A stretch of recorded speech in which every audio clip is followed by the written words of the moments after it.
Jadi bilang distributor supplier dan distributor. Kita memasuk atau menyuplai bahan baku atas nama seperti minyak, telur, beras, sayur mayur, buah-buahan. Nah, kita di bawah naungan Aerofood Indonesia, itu yang ada di biasa kita gunakan tuh di bandara untuk maskapai-maskapai. Selanjutnya kita juga ada supply ke berbagai rumah sakit di Jakarta sama perusahaan-perusahaan. Contohnya seperti Matel, Bristol, Panasonic Gobel, itu kita ada kerjasama dengan mereka juga. Untuk retail kita biasa masuk itu ke agen-agen kecil atau warung kecil. Itu kita ada tim marketing khusus untuk menjalankan retail itu. Apakah kita boleh tahu mengenai prinsip utama dari proses rekrutmen dan seleksi pegawai di PT ini? Kita mencari karyawan yang tepat untuk kita posisikan di mana posisi yang kita butuhkan saat itu benar-benar mendapat SDM yang tepat. Kira-kira untuk proses seleksi itu ada berapa tahapan? Jadi biasanya kita itu diawali dari internal dulu nih. Apakah ada teman atau kerabat ya, tapi benar-benar masuk kualifikasi yang kita cari. Satunya lagi kita pakai media promosi, itu biasa kita pakai job street dengan berbagai persyaratan ya, yang kita betul-betul cari untuk posisi yang kita butuhkan pada saat itu. Bagaimana budaya organisasi di PT MNJB ini bisa mencerminkan komitmen yang kuat terhadap kualitas dan juga pelayanan terhadap pelanggan dari PT ini?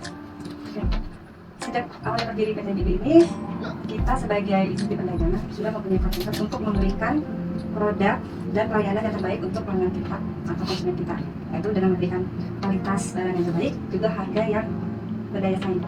Ini adalah salah satu situasi tantangan yang harus dihadapi oleh perusahaan supaya bisa lebih maju nantinya. Apakah dalam PPKM Insan Berjaya ini itu penting adanya buka atau siap untuk menghadapi. tolong jelaskan tujuan sistem manajemen kinerja di PT MNJB ini. Tujuan dari sistem manajemen kinerja di MNJB ini untuk menentukan keputusan penempatan posisi, promosi, atau pemecatan. Bagaimana sih sistem manajemen kinerja PT ini maupun kinerja karyawan?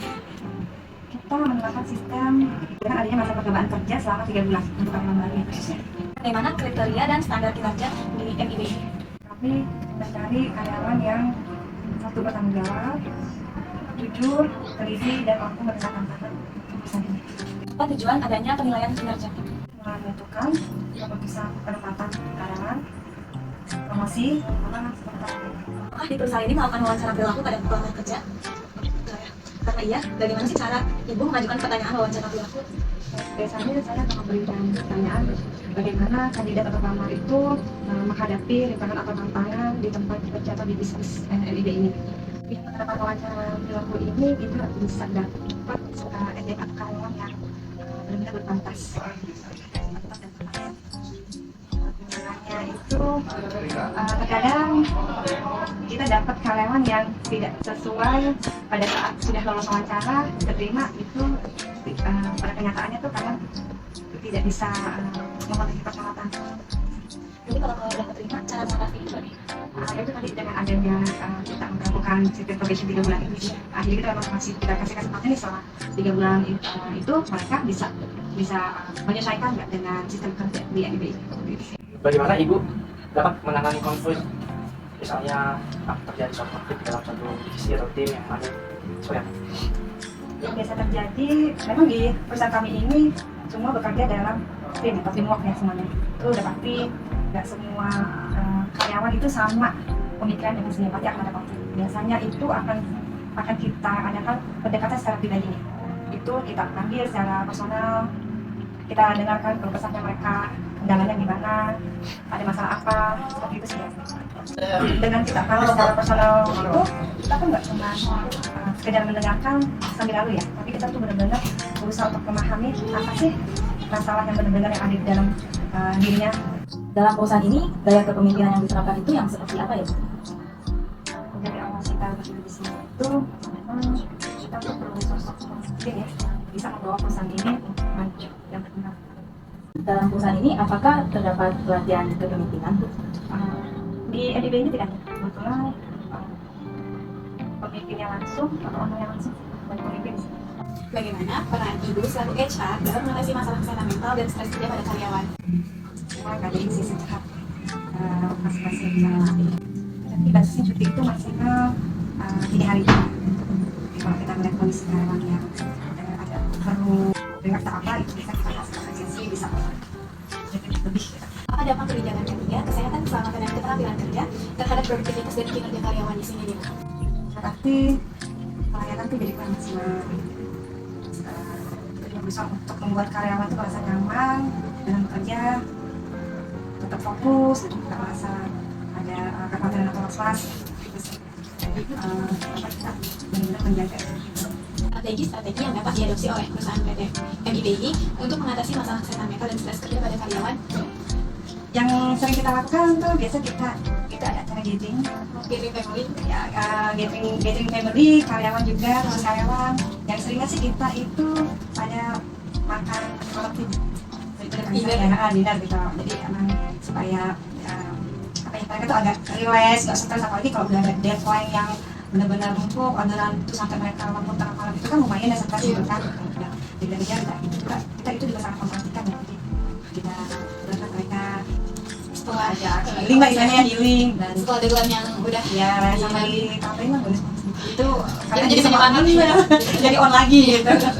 Apa saja program yang dapat dilakukan perusahaan untuk mengatasi stres kerja dan kerja pada karyawan di sini? Jaminan kesehatan adalah BPJS, kesehatan, BPJS ketenagakerjaan, sama jangka yang pasti. Kalau pas memang lagi loadnya tinggi itu diharuskan lembur itu kita tetap memberi kompensasi elektronik. Bagaimana cara perusahaan ini dapat berkembang dalam kemajuan era teknologi internet? Dalam kemajuan era teknologi internet ini kita udah mulai memasuki atau memulai bisnis digital ya, seperti aplikasi mobile, offshore, sama marketplace. Kemampuan berbahasa asing itu kan sangat penting, terutama dalam menghadapi era internet of things di dunia pekerjaan. Apakah menurut Ibu pekerja di perusahaan ini sudah memiliki kemampuan berbahasa asing yang baik? Karena memang itu untuk menunjang bisnis yang digital itu ya, karena memang sudah umum ya mereka masuk. Menurut Ibu, sebagai HRD perusahaan ini, skills apa saja yang harus dimiliki karyawan untuk dapat menghadapi era internet of things? Yang pertama itu critical thinking, skill komunikasi, sama pelatihan. Apa alasan utama PT IDB ini beralih ke digitalisasi? Karena kita harus dan ditutup itu yang itu namanya ya, karena kita kan serba ya digitalisasi. Pertanyaan selanjutnya, apakah perubahan ini mempengaruhi budaya kerja di organisasi PT IDB? Ya pasti. PT IDB ini merencanakan perubahan dengan digitalisasi.